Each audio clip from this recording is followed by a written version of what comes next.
All right. Everybody's coming in. Everybody's joining.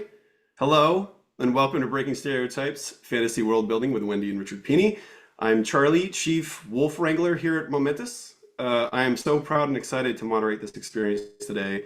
Nearly 50 years ago, Wendy and Richard created one of the most culturally influential and longest lasting American fantasy comics that continues to thrive today because of its stunning artwork and artistic beauty and profound storytelling that holds messages we need more than ever. So I want to do a few points of order before we start. Chat is now open, I believe. Yes, we'd love to hear from you. People from around the world are in the audience today, and we'd love to hear from you and where you're from. So come on down. The Q&A box is also open. Please submit your questions there instead of chat, because the chat moves rather quickly, so we may miss your contribution. And if you purchase one of our sold out meet and greets, you should have a second invite in your email inbox. At the end of this event, we will head there. But enough of me, enough of my just babbling. You're here to see Wendy and Richard, so let's bring them in. Let's get this party started. All right, here we go. Let's do this. Yay! Yay! Hello. Hi. Hello. Welcome. How are you both?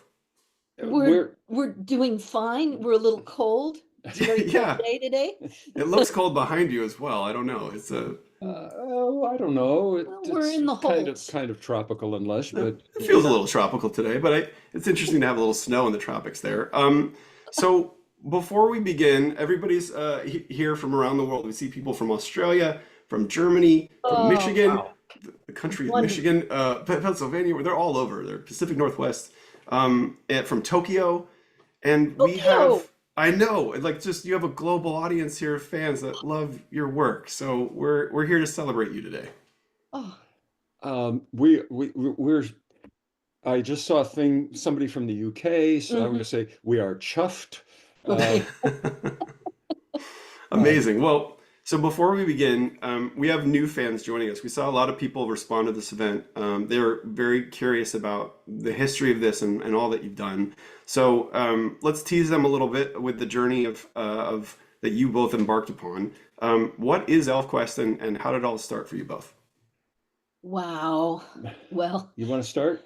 I had been telling stories ever since I was a little kid about fairy folk and fantasy creatures. And the main theme of my stories has always been looking for your true home, looking for your identity, trying to find out who you really are and how you fit in the world. And so Richard and I met in 1969, Mm. and that's a story in itself. And then after we got married very early on, I sat him down on the couch and I told him this story I had in mind.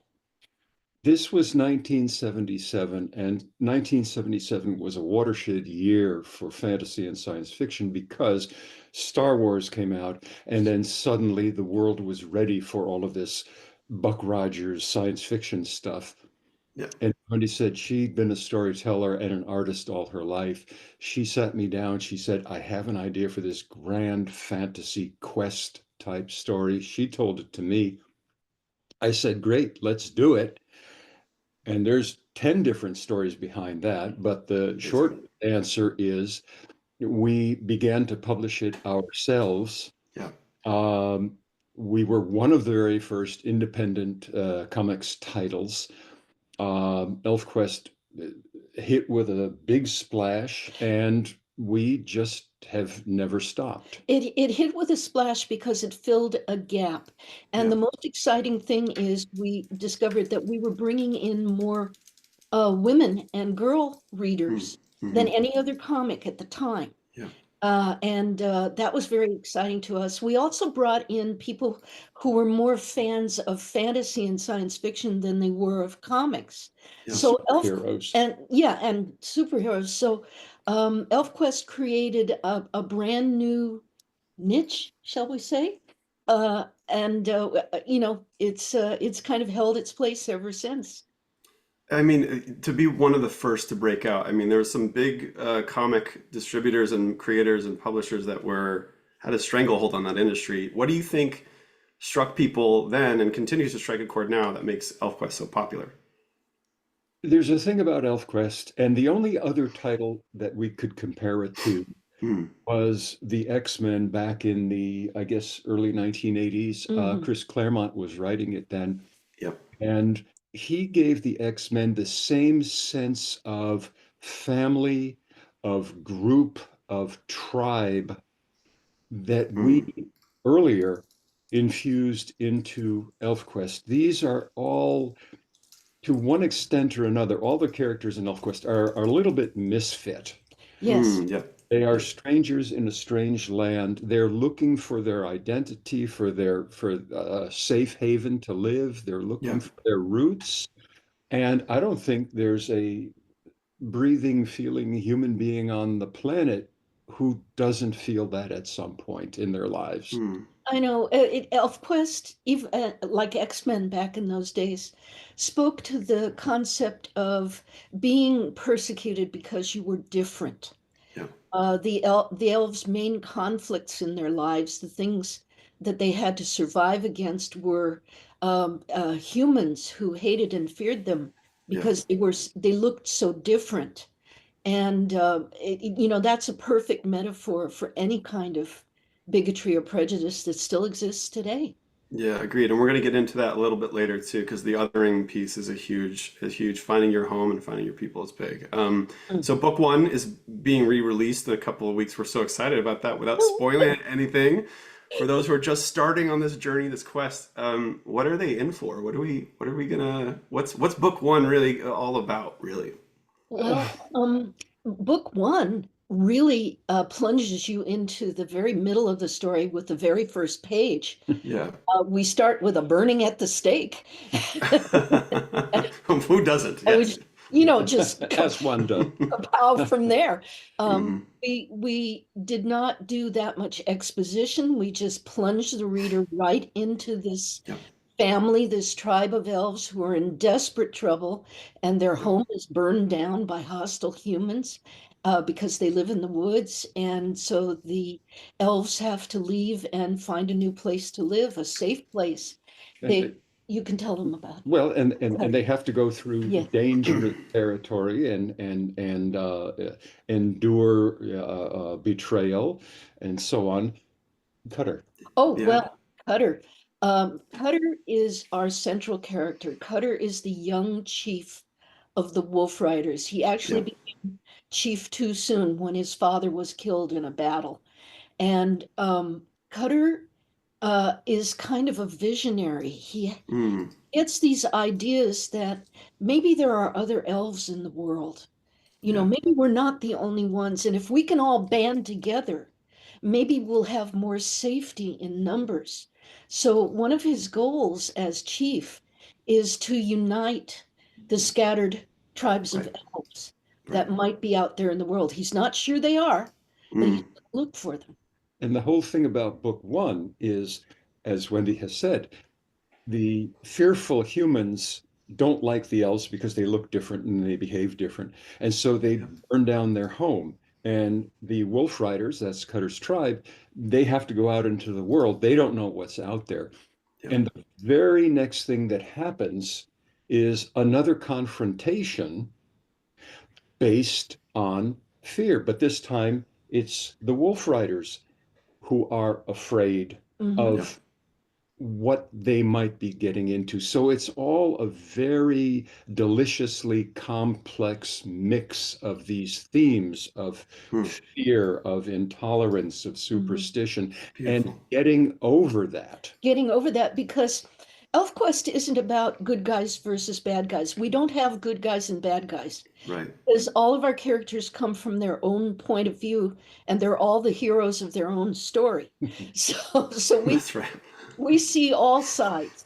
But the Mm. the idea is that it's not about good versus evil. It's about Yeah. knowledge versus Yes. ignorance. Yeah. Mm. Beautiful. And Well, we're so excited to dig into it, and I think the other cool thing is we've got questions here too. If you don't mind, we can take some of those and Totally. Go for start it. doing that too. We've got a lot to cover, but I want to make sure our audience, we're getting lots of questions. So Totally.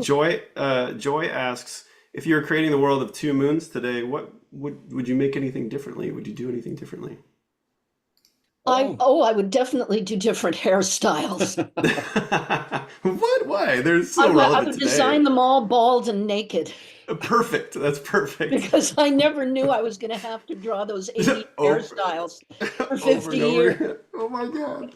It's true. You did a lot, and there's not a shortage of hair going on there No, for sure. no, the Well, elves, they all look like an 80s hair band. what's wrong with 80s hair bands? I love the big hair. Let's go. Also, we actually, I want to bring someone on live real quick, a familiar face that has a question. Let's see. We'll see if we can get technology to work to have them come in here for just a moment. But we've got so many questions here, and we're so excited to get to these, and people are absolutely going for it here. Let's see. Is Let's this see. thing on? Wait, hold on. Let's Hello? see if we can. Are you there? Oh, hey! Guys, Oh my goodness. Skywatch? Elf Mom and Elf Pop. It's good to see you. It's been a while. all It's, right. it's like looking into a psychological mirror for me. And hey, out there, tribe mates, it's your old buddy Skywise here. I just wanted to hop on with a quick question if you both don't mind. Absolutely. Go for it. Well, especially to you, Elf Mom, I just wanted to say thanks for the signature headgear. The ladies love it. So my question is, how did you come up with this design? I stole it. You steal never. Oh, No, you'd be surprised. I was inspired by the very, very famous movie, The Seven Samurai, Toshiro Mifune. His character has a face guard very similar to that. And so I took the idea from that and adapted it, changed it a little bit. And that's how Skywise got his face guard. And then I get this lovely little add-on later from what I can remember. I know, look at that. It's magnetic. Well, would you say I rock it better than that human guy you were talking about? The human guy. Do I look a bit better in it than you'd say? Well, I would say you look very good. Well, I'll take that. You remember that one? Of Oh, course. yeah, we do. Of course. Yeah, and speaking of Cutter, by the way, unfortunately he couldn't make it with us today, but I'll be sure to tell him that you said hello later. Oh, absolutely. Well, we look forward to seeing you at San Diego Con.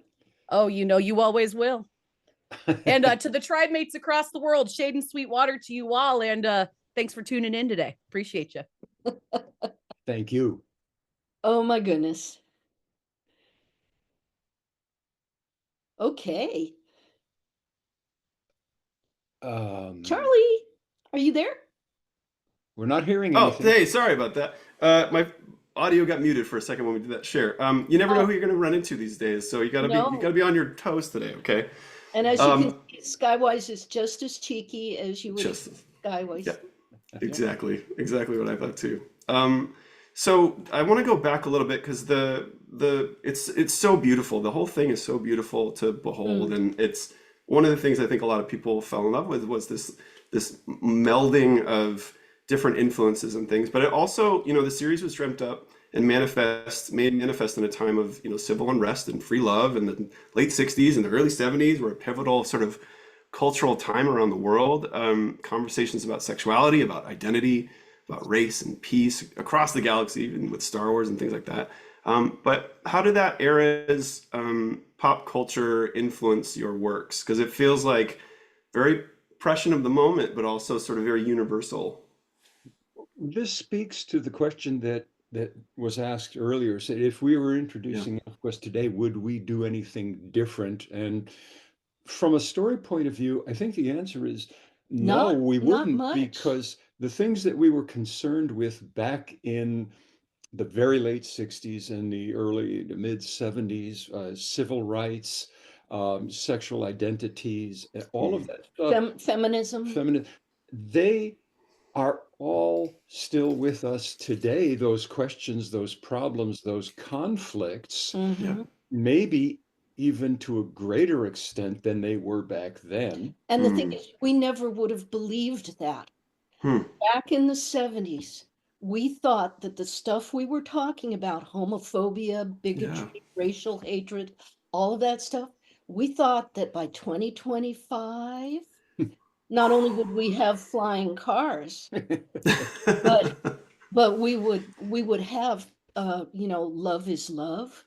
People would get over that stuff. We never dreamed in a million years that it would be worse than ever in And- 2025. And that's another reason for bringing out Mhm. the original story Yeah. again. We have a lot of fans, a lot of readers. We love you all, but there are probably 10 times that many people who we Yes. think could benefit from a story Agreed. like ElfQuest that we want to get this to. Mhm. I completely agreed. I mean, there's so many, and we're going to get into that a little bit later in the show here, because Right. there are so many messages that I feel like so many people need to hear and see. And when we start to humanize each other in a way, whether it's non-humans, inhumans, non-organic, inorganic, whatever, we learn about our own humanity that way. And you both have done such a beautiful job with that. Everything's a mirror. Everything and everyone is a mirror if you look at Completely. it that way. Completely. What would you say were some of the most difficult challenges and hardships that you and your elves sort of faced along the way? It feels like sometimes on the page, the artistry can be, the artists themselves can be put into the art. Do you feel like you faced some challenges along the way? Oh, Well, I think the biggest challenge was just getting the book put together Yeah. and I'm going to turn this one over to Richard because he's the one that had the highest staircase to climb in just teaching himself how to be a publisher. I had had some experience in doing comics on a fan level, Yeah. but Richard, that was a whole new world to him. your question is actually two parts. There's the nuts and bolts part, the technical part, taking a wonderful idea and getting it realized as a bunch of comic books. And yes, that's what Wendy was just talking about. But then there's the things to get over in the story, the ElfQuest as disguised autobiography Oh yeah, that maybe you can pick I up. will. Yes. When she sat me down and told me about ElfQuest, I said, hey, that's great, let's do it. We actually did approach some publishers like Marvel and DC. They said no. So Yeah. we ended up having to do it ourselves. The only problem was I knew absolutely nothing about print, publishing, selling, marketing, any Yeah. of that stuff. So I had to learn that all really on the fly. Uh, and luckily, we had some friends in the business who were willing to share their knowledge. Mhm. And over a fairly quick time, Oh, it had to be quick. it had to be because Yeah. she was drawing the pages and we wanted to get this out there. Yeah. I learned those nuts and bolts steps, and when the first issue came out, it blew the other independent comics out of the waters in terms Yeah. of circulation, and we just kept growing from there. I felt very happy and gobsmacked and blessed to be part of this. But at the same time, we hit the ground running. We caught lightning in a bottle, and Yeah. we were always running to catch up with it because we never expected it to take off like it did. And Well, so the suddenly, demand was overwhelming. I remember the tens of thousands moving quickly into the tens of thousands, and like I can't imagine how much stress that must have been for you both to have to try to keep up with that. Like, Well, that's the second part of your question because, as we have said many times, we are in the characters of the stories to one extent or another. Wendy is Cutter because she's the chief. She had the idea, she had the vision. I am Skywise. I am the companion to the hero. I am the wise guy. yeah, And Perfect. a lot of times discussions, sometimes the conflict, sometimes, issues that had to be resolved between us made their way into the story. Oh, Of they sure course. sure did. It's a character dynamic between Cutter and Skywise, that they're best friends and they're more than Mhm. that. It's a excuse me, it's a very special relationship. It is. And it's something that just got expanded on through the story. Yeah.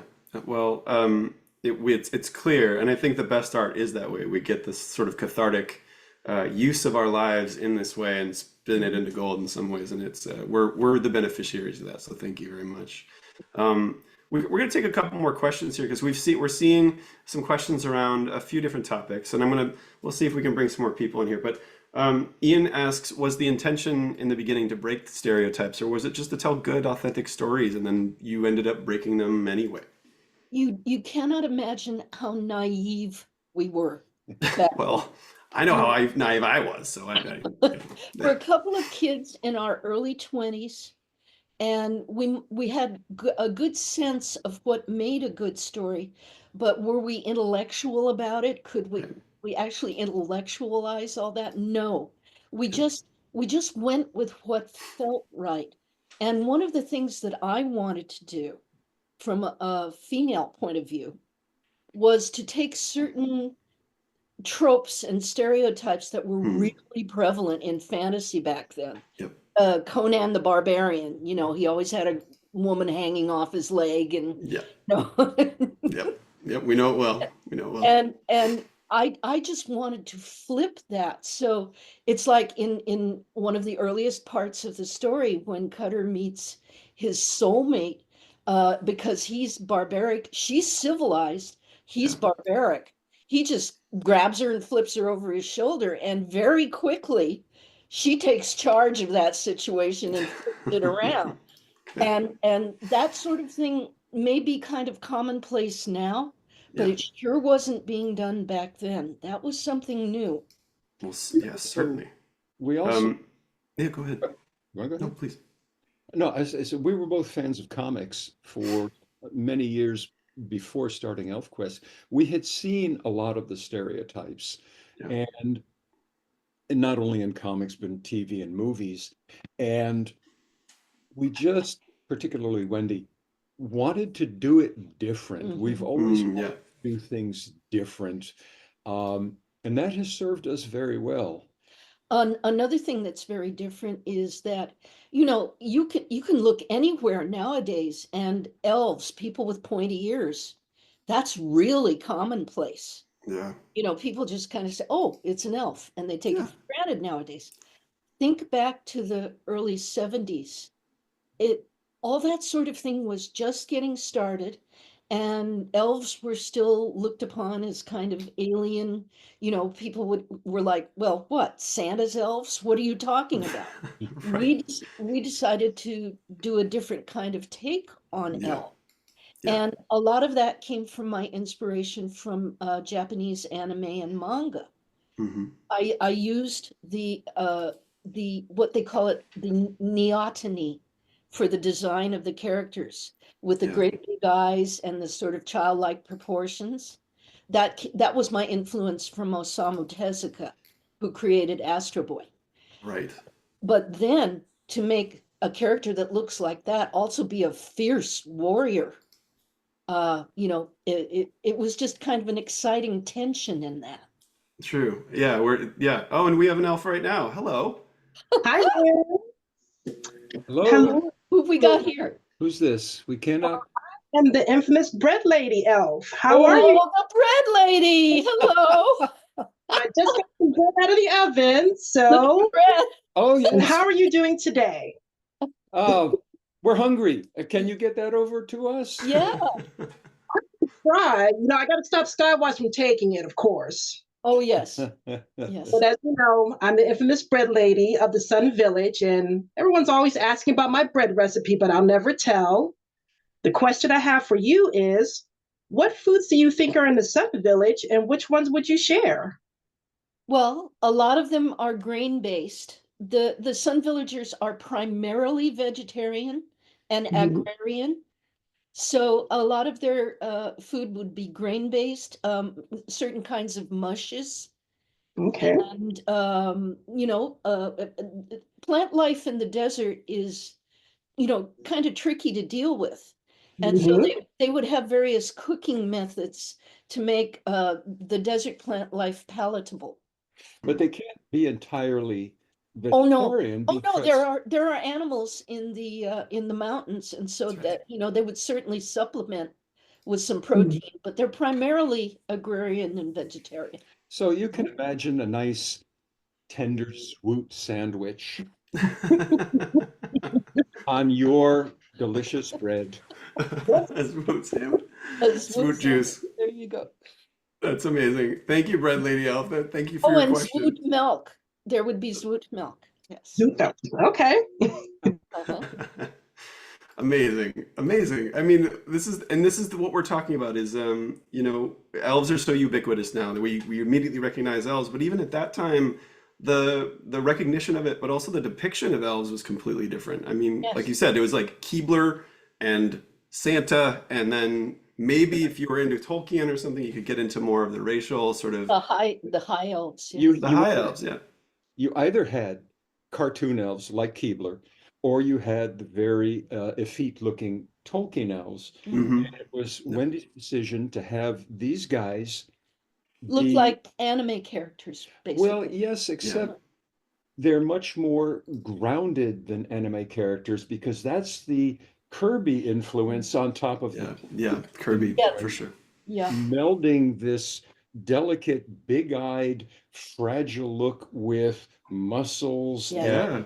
curves and all of that. Yes. Nobody's ever done that before or since. And then you take these childlike looking characters and you put them through hell. Which is why I'm glad your characters are talking to you today. We're just gonna keep this is your lifing you to death. This is great. No, Um, but Richard's absolutely right. mm, One of our storytelling precepts is come up with a great bunch of characters and then put them through the worst crises they can possibly go through. yeah, relatable. It's relatable, guys. Thanks. Really helpful. Thank you. You know, That's life. that is life, 100%. But one of the beautiful things about this comic, though, is that there's this fullness. There's this life that of this world that you've built, right? Like it contains life. It is life in action, and we're seeing characters go through terrible stuff. But this doesn't take place on Earth, but it has woven within it such admiration and love for various cultures and around the world, and it has this incredible, I'm sorry, I'm going to go on and on, amalgamation of indigenous cultures with the Sun Villagers and Thank you. Yes. a refined sort of culture of this. We I guess we didn't want to be bound to Earth history, which is sure, why it's the world of two moons. We yeah, didn't want to owe anything to any pre-existing history. And also, when it came to influences from other cultures, we didn't want to do anything directly. Like, for example, the Sun sure, folk are a combination of Aztec, Egyptian, and a little bit of Mongolian mm-hmm, influence, yeah. and it's all put together in an unusual way. The Well, yeah. Go ahead, Richard, please. no. Here on Earth, there's a huge tradition in fantasy of the elves and trolls that comes out of Scandinavia, for example. Yeah, We wanted to avoid, we didn't want to just repeat that. So Yeah. you have, as Wendy said, this one group is Aztec and Egyptian. There's sure. a lot of Native American Mhm. Hmm. thought Yep. all Yeah. the way through. Mhm. Um, More so, see, because elves usually are associated with European Of mythology, course. the whole Yeah. Celtic thing going on, Hmm. and God bless it, but ElfQuest leans a No. bit more indigenous. And actually, Jennifer in the audience said, "I love the fact that the Sun folk were civilized but had no European influence." That was so brilliant. You removed the colonial pieces of it and let it be what it is. And I do have a question about that.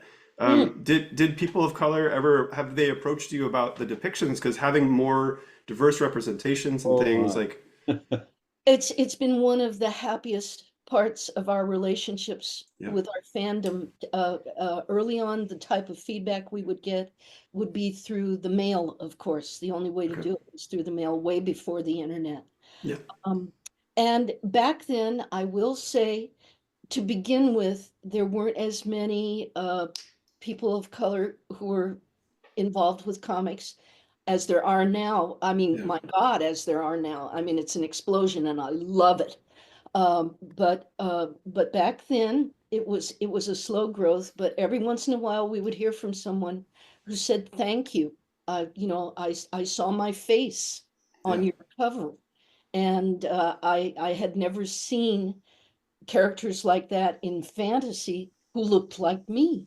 Yeah. And boy, that was an eye opener for us. The reason that it is like Earth but not Earth Mm. is that in any fantasy, if you wanted to reach people, you need to have points of identification. So this Sure. is an Earth-like planet, Mm. and some of the same science and some of the same physics is involved. The elves are humanoid, but they're clearly not human. Yeah.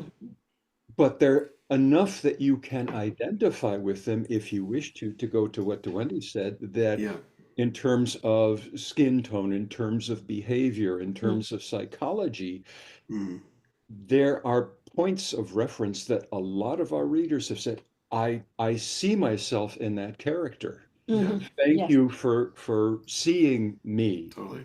which we never set out individually to do. We have never set out to preach, to send messages, just Sure. to tell a good, honest, loving, caring story. Yes. Yeah. Yeah. But Well, the environments that dictated what our characters looked like a mm. lot, since there was going to be a lot of traveling and a lot of questing and meeting other tribes, where those tribes lived really influenced how they were designed and Mm. what they looked like. So the Wolf Riders live in the woods, they're nocturnal, they're Yeah. pale, they Yeah. tend to look a little more European, but they're the barbaric ones. And then they meet Right. the Sun folk, who are these highly civilized, beautiful brown-skinned elves, and completely mind-blowing to the Wolf Riders. Then they Mm. meet gliders who have no color at all. They're like practically albino, Right. sort of eggshell, I, and onward and onward. well, and I'm seeing comments here too, just about how the art style grabbed me, but the story kept me. Well, like this, because there's such depth within both of those categories of story and illustration. And one of the things too that I think, again, this sort of groundbreaking that you've done, there's so much groundbreaking sort of material for the time, but also now. It's like we need to continue to break ground. But one of the areas that I think a lot of fans um, have related to or enjoyed the care with which you handle it is you depict a society where sexuality is so postmodern, where couples are they're partnered in different ways in different kinds of relationships without any comment. It's just like this is how they operate. This is who they are. Without, again, like you said, not preaching. The culture seems to just honor what it is without Mhm. making it a category or separating people. But how are love and partnering seen within the elf cultural systems? Well, the first thing you have to consider is that this is a race of beings that is essentially immortal. Hmm. If you're immortal, you're going to have a different social system entirely and a Right. different Right. idea of what relationships are all about. You might have a primary relationship and then a Sure. relationship with dozens of others over the centuries Right. because you live that long. And so love is doesn't have all the rituals and the taboos and the rules and the stuff that we humans put around it, because we humans know we're finite. We know Yeah. we're mortal. Yeah. Yeah. We've only got so many years. Yeah. So we love to assuage our fears about things by creating all kinds of rules around it. Yeah. If you follow the rules, you're gonna be okay. With Yeah. the elves, they don't even think about that. Right. They are free minded in that sense because they don't have that concept of mortality that we do. They Right. also don't have the sense of possession Mhm. in terms of Oh relationships, my. emotional possession, or Yeah. even physical possession of things, of money, of wealth, of this, that, and the other. Mm. If you think about where the tradition of marriage has come from, that's really only a few hundred years old, and it's based on Mhm. property. It's Yeah. based on, all right, you can have her, but you've got to give me some goats or Mhm. whatever. And Right. none of that exists in this world. Plus, many of the characters are telepathic. Yeah. So they have a sense, if not a look, into the minds and souls of other characters. Yes. Right. And that Right. opens relationships up in a Hmm. way that we can only hope for and try Right. to get to. We introduced polyamory, although we Mhm. didn't even know the word Yeah, well, I very mean, early on in the story. The concept that the elves might take more than one mate at a time, sure. and we just kind of dropped that in there without any explanation. Right. You know, people really seem to dig it, and they're like, "Oh, really?" You know, Again, you're giving tell us. people a voice that have a feeling and a sense for how they want to live, and by having that divert, like, I think we get hung up on difference and wanting to like categorize each other or to differentiate ourselves from another person, but in Mm. a non-Earth where you are telepathically linked and you are immortal. I mean, all the rules have to be thrown away to a certain degree so that Yes, we can create even more voice for so many different people in the world that hear. Um, we call that elf think. Elfink, got it. All Yeah, right, elf I'll try think. to embody that a little bit more. Yep. The, Yeah, the, the absolutely. big the big challenge to our readers now as then is expand your mind out of where you're used to it being. You may live for 60, 70, 80, 90 years. These guys live for 1,000. So Yeah, imagine how your thinking would change if Hmm. you lived that long. yeah. We, as you, Charlie, just said, we love to categorize. We love to put labels. Hmm. Have never used labels in ElfQuest. Mm. Yes, Right, there are right, same-sex relationships. Yes, there are multiple partner relationships. Mm. right, We have right. never used any of the labels that this world and this culture gives Hmm. to such things because Right. they don't think twice about it. No, They Well, it gives yeah, more there are no. expression. Yeah. I was going to say there, nor are there any kinds of judgments about what kinds of relationships that characters choose to have. Mhm. We Yeah, do have yeah. something called recognition. The elves are slow breeders. Mm, And for the Wolf Riders especially, recognition came into play as a means of keeping the tribe's population up. Recognition is when a male and female elf have this overwhelming biological urge to mate and produce offspring. And yeah. it doesn't happen always out of love, although love is very easy to come by with them because they are telepathic. But recognition Yeah. is one of the problematic elements, especially for our little hero Cutter, who meets his soulmate, recognizes his life mate, but she's not having any. She's much more civilized than he is, and she's a Yeah. healer, so she has the power to resist recognition if she Yeah. wants. And so Well, once again, she's empowered not to have to be pushed around and to follow a biological urge. mm, yeah. And so this gets into a whole other area of discussion. And it's interesting that we're having this right after Valentine's Day, which we actually have people here who are like, I'm here today because my husband bought me this because he saw it on Facebook. And, we're Oh, like, love is all around us. And then the history of Valentine's Day also is just rough, obviously. There's some really yes. gnarly stuff there. But Wendy, you wrote a recent editorial about the nature of sex and violence, and I want to quote you for a moment. I Please. hope you don't mind. Um, you said, "In my own art and writing, I've depicted sensitively, I hope, the healthiest erotic behaviors I know of and or can imagine. Our readers have expressed gratitude for this comfort, for the comfort this gives them. The comics industry could do so much toward derailing all kinds of inappropriateness if frank depictions of inclusive, consensual adult activity were as normal as superheroes beating each other's over-muscled anatomy to a bloody pulp." Okay, those are That's pretty good. Oh, you're just, I mean, I think you covered a little ground there. I read that. First of Mhm. all, and I remember reading ElfQuest comics that I had gotten from other older kids, and there was definitely like, I was in puberty and it was just a lot going on. But what struck me about that statement and the whole post that you wrote was, I wondered what you would like your legacy as an illustrator and creator and a woman operating in a highly male-dominated field. Like, what is the legacy you want to leave behind, and what would you say to women looking at a career in comics? Don't ever make yourself smaller to make yourself acceptable. Mm, Don't ever diminish your light so that you won't make somebody uncomfortable, mm, male or female or other. When somebody says no, don't take it at face value.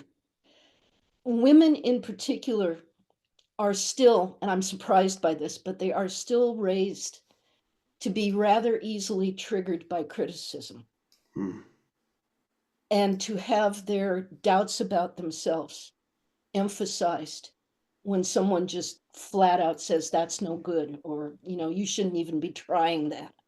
yeah. Someone tells you no. I was like this back in the 60s. A lot of people told me no. A lot of people thought it was really weird for a woman to be interested in comics and cartooning like I was. I didn't have anybody around me that I could befriend and talk about this stuff with. Nobody had my back. And a lot of people told me no. And what I decided was they can't all be right. There are so many of them, and they're all telling me no. They can't, I can't be that wrong. Yeah. So, so I just decided, all right, they're going to tell me no, but I know what's right for me. Yeah. So even today, now, 2025, if you're out there, if you've got an idea, first of all, don't talk it to don't go to the hive mind, for God's sake. Don't go to the internet with it, please. Don't do it. Pick one or two people you trust, and then don't tell them everything. No. Treasure your idea, develop it, build it, figure out what your story is, design your characters. It's yours, it belongs to you. Be possessive about that. Don't just spread it around. Mm, And if you hear no, if you hear a lot of no, just remember there's a very good chance that they're the ones that are wrong and you're the one that's right. words to live by. Thank you. That's incredible. And we need to put that entire thing on a plaque somewhere. This isn't, I mean, we got to, that's like a mic drop. I don't even, I'm going to let, we have another question from the audience. I'm going to bring them in. I don't even, you literally said it all. So we're going to go to a question now. Here we go. Question from Lita. Oh my heavens. Oh, hello, beauty. Yes, you do. Oh, Which was your favorite to design? Favorite fashion moment for Lita? Fashion moment for favorite Lita. fashion moment for Lita. Oh, she's had so many. I know, but I have a very soft spot for the dress that Shuna's mother gave her, the little green velvet dress that when Lita healed Shuna as a little girl, about 8 years old, her mother was grateful and gave Lita this little green velvet dress that was meant for Shuna. And it didn't quite fit Lita in every spot. But I think that was one of my favorite designs. Amazing, beautiful. We have some more questions here. I'm going to preface this one though with a throwback. We have a throwback that I need to show you first before we bring him in. Uh-oh. So there's a gentleman I remember. who was I 8 years remember. old. Oh, He was 8 years old when he submitted this, and Yes. I think it's time we talk to baby Rayek here. Let's bring great. let's bring him in here, and he has a question for you guys. So we're gonna bring Oh. him in as well. Yeah. Let's see. Yeah, there he Oh is. my lordy. Ooh, hello. And he's Hello. Been a Look long at time. it's been a long time, I and know. you're still rocking the part. You sure are. Still doing it. But as Rick, I have a question, or more of a statement, I guess. Sure. I'll never forgive you for picking a wolf rider to be my rival. I would have been fine with another powerful magic user, but why did it have to be that barbarian flea feast? The fleas were really annoying, weren't they? They were, yes. Rick, I'm I on still your got into it. side. I've always loved you. I love you to death, and I'm really on your side. He smelled bad. He was uncivilized, and there you were looking like a prince. And I mean, come on. It must have been really hard. It was. It hurt my pride, I have to say. And Just a little bit. Cutter is you. So how do you reconcile this incredibly thorny dilemma? This is therapy now. We're gonna do a therapy Therapy session with Rick. No, but in the long run, my dear Rayak, aren't you glad that you left the Sun Village and you went out into the world and you came into your power? I And did. look what you're Yeah. doing for the world now. You are actually saving the world from one of its greatest dangers right now. And Yep. and have we got plans for you? What? What? Shh. Okay, now I'm interested. He didn't say Oh anything. He yeah. didn't say anything. Rick, you didn't hear anything. Thank you for joining. Thank you for the question, Rick. Nope, nothing. Yeah, thanks for having me. Good seeing you again. Bye-bye. Thank you, Thank Rayak. you. Oh, amazing. I Oh. think I love the psychodrama of that for a moment because then you're like, hey, you did this to him because it's you. Anyway, we won't get into that. We'll lay it on the couch later. But It's a little schizoid. I mean, we're delving into areas of our id and sort of shadow work and things like that, right? We're getting into it, which is Much shadow work. Oh, Boy. it is. It Oh, really yeah. is. And Much. sort of along those lines, I actually, as we sort of begin to wind down the hour here, It's going I- too fast. I Charles. know it went. I told you this would go too fast. Everybody here has been so sweet in the comments too, and we have lots of questions to get to. Let's do it. But we're gonna get to questions. But I wanted to pose something to you on a larger scale because, along with shadow work and the representation that we've been talking about and breaking these stereotypes and transcending the fantasy genre, which you did, it's like you've checked off bucket list thing after bucket list thing, and you have a lot to be proud of. But I want to come back to the cultural relevancy today. Yes. In a way, these comics are an act of resistance at a time when the world feels more and more closed off or ignorant. They're like these comics are more relevant than ever and pushing boundaries and expanding perspectives. What themes and lessons does ElfQuest offer to the people today? You touched on it earlier about good and evil and ignorance, but I feel like there's a bigger story here. You want to go first? I don't know that it's a bigger story. It's just bigger because we have social media, we have the internet, we have so many people who are talking who you didn't hear from 50 years ago.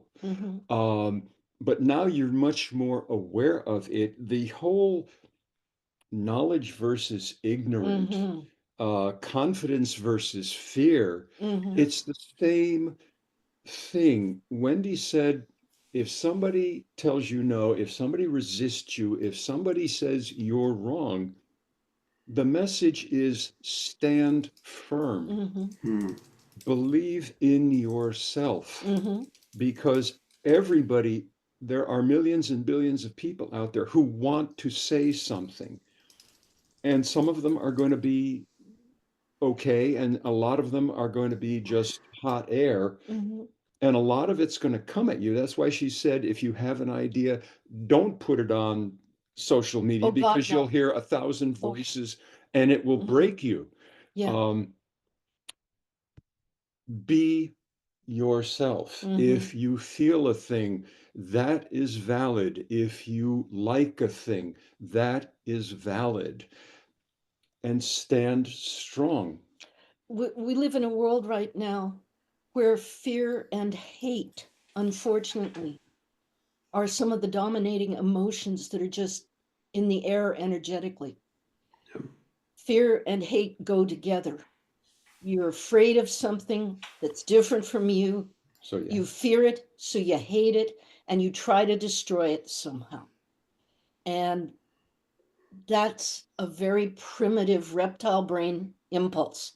And a lot of people out there are giving in to their primitive reptile brain impulses, particularly on the internet right now. Yeah. It's really, really ugly. So if you're out there in that land, because as a creator right now, most creators are getting their ideas off the ground on the internet through Kickstarters, through developing their own domains and their own websites and putting their ideas there. That's the wonderful side of it. The downside of it is that anybody can come in and say anything to you. Yeah. These days, you've got to develop discernment and a very thick skin. And if an awful lot of people are attacking you and telling you no, you simply have to make up your mind. If there are that many people telling me no, they can't all be right. You really have to think that way. You Yeah. can't internalize those no's. You can't internalize the doubt and fear. Not now, because doubt and fear and hate and prejudice, these things are all magnified and amplified right now. Yeah. And so we need to develop armor, just like the armor that the elves wore in their first war at the end of the classic quest is symbolic of, developing the ability to protect yourself from dangers that you've never faced before. Mm. Yeah. Powerful, That- powerful that's- boundaries. Yeah. That's where we are right now. Yep.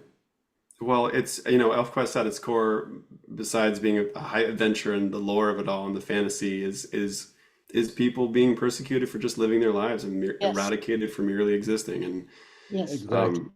because they're Uh, different. yeah. Well, I can't thank you enough for spending time with us today, Wendy and Richard. Like it's. Oh my goodness, is it almost over? It is. I mean, we're gonna be. People have meet and greet tickets that we sold out, and we have to get to those as well. But, I mean, thank you for ElfQuest, and I know you must have lots of fans come up to you at conventions, but we cannot overstate what it's meant to us and the joy that it continues to bring. And I just want to remind people, don't forget to pre-order book one from shopstands.com. We'll put the link here in the chat. If you haven't already bundled with this ticket, we'll put the link here. A couple of other things. We also have a few surprises that we have for our audience that we didn't tell everybody about. That I want to just tease out a little bit while everybody's here. First off, Shop Stands is giving a discount good for the ElfQuest shop minus the books from now until Sunday at 10 p.m. Pacific, 1 a.m. Eastern for the Night Owls. Use Quest off 15 to get 15% off, including, you guys have seen this, they have not seen this, but there is a new Lita bookmark that just dropped today for pre-order today. No one else knows about it. You are the first people to hear about it. We'll put a link to that product as well, so you can go check it out. The Lita bookmark is beautiful. It's stunning looking.